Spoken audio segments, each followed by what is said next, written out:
Hey guys, Adam here from ADM Motors and Nuts About 4 Drive again. Today I wanted to just, on this episode I wanted to speak to you about wheel bearings really, and just show you how we pack grease through the wheel bearing, because I've seen a few things over the time and wheel bearings not packed correctly with grease, so I thought I'd give you a quick demo on how that's done. Obviously we want to make sure we're using the right grease as well, so here we've got high temp wheel bearing grease. Yes, there are other grease out there that's waterproof and that as well, but we're just using the high temp wheel bearing grease today. So make sure you got the right grease. And this is literally a hub off the rear of an 80 series, so definitely doing long trips, very common for wheel bearings to come loose on these. It actually results in breaking of these axle studs, so carrying a spare one that's pre-greased is a brilliant idea on any trip that you're going to go on. So that's hence why I'm going to show you how to pack the wheel bearing.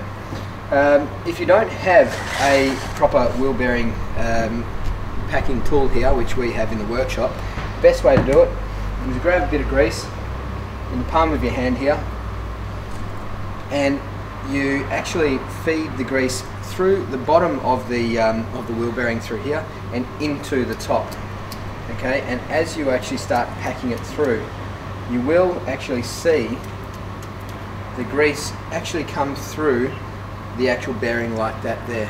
Okay, that's how you actually know that you've got the wheel bearing packed through there. You actually jam the grease with the palm of your hand through the actual bearing. I've seen a lot of people in the past literally just grab the bearing grease and put it around the top, thinking that they're actually greasing the bearing like that, which is not the case, of course. Like I've just shown, you actually put the grease in the palm of your hand and actually like almost punch it through the actual bearing to get it into the bearing itself there.